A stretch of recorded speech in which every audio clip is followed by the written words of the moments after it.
everyone, it's Jenny and I am here with the fascinating wife, Charlene Favorite, and we are doing a little mini series on understanding men, and it's episode 4, and we are going to be talking about, or Charlene at least is going to be giving us some how-tos regarding how to correct your husband.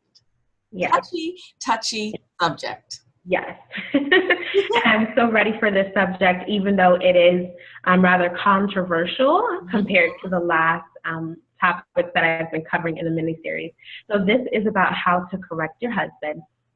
It is a difficult topic, but women love correcting other people's behaviors, whether it's their children or even just those that they love and have great relationships with. They still like to correct the behaviors. So just imagine you're your husband, and in courtship, you were so easygoing, you were accommodating, you were loving, you were just all around admiring him for every little thing that he did. And then after the wedding, it's like Operation Transformation. You're ready to now tell him where to keep his shoes, what he can and cannot do. And now you're complaining about every little thing around the house, or even things that you guys do outside of the home. So just imagine how agonizing that can be.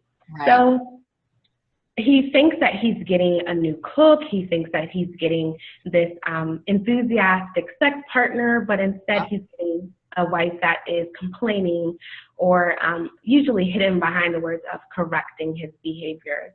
So you have to understand that men hate the discussion of their faults and their weaknesses. Oh, wait, I have to interrupt because it's like, you hear this a lot. I'm trained him. Yeah. Yes, I do hear it a lot. And it is a manipulation tactic to train someone.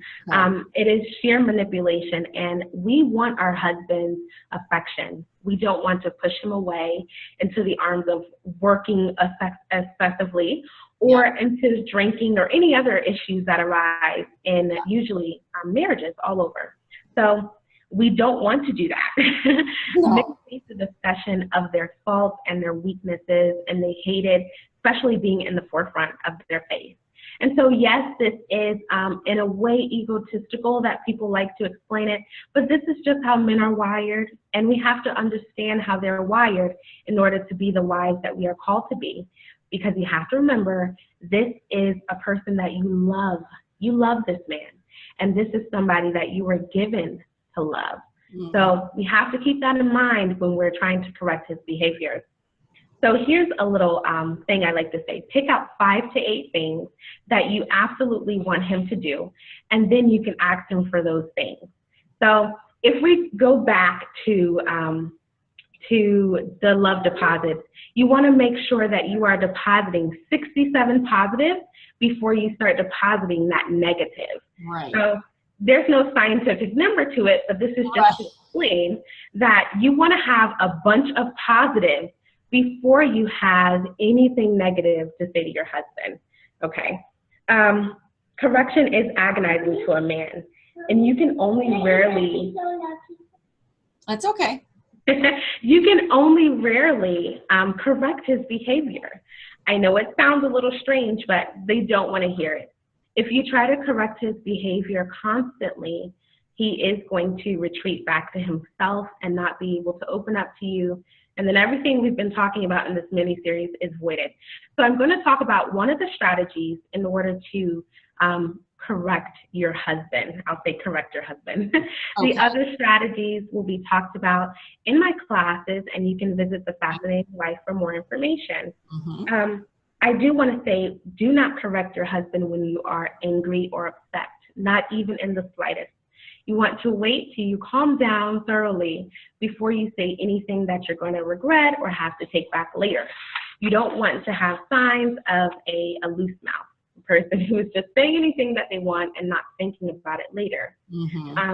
Think about what is the most important thing that he needs to hear when you're correcting him.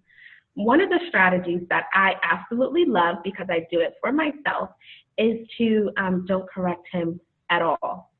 I know, it sounds crazy, but I'd rather you wait till the situation arises, praise him highly for that situation, and eventually it will click in his head. It will click that this is what you like, and this is what you admire in him. So for example, if your husband is not outgoing, let's say he's always the one around your family who's very quiet, very reserved, doesn't say anything at all, and it makes you kind of look bad because people are saying, well, what's wrong with your husband? Is he upset? Is he mad? Instead of you trying to tell him about his behavior and getting upset at him, next time when he is outgoing, you tell him, babe, oh my God, I love the way that you talked back there. That was amazing. I loved your point. Everyone was listening to you. Did you see that?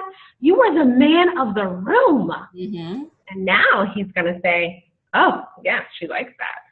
That's what I'm going to do from now on. And watch his behavior change. So those are just, or that is just one of the strategies on how to correct your husband, is not correcting him at all, just praising him for the things that he It's influence. It's just encouragement, influence. It's you know, correction and training are for children. So yeah, this is great. A great reminder. Thank you so much. Was there anything else you had to add to that? No, that's it. Okay. Everything else is in the course. Okay, wonderful. Yes, at thefascinatingwife.com, Charlene does offer fascinating womanhood classes. So please look her up, and I'll provide the link for sure at the end of the video. Yes, thank you. You're welcome. Everybody watching, please like, comment, and share. Bye-bye. Bye.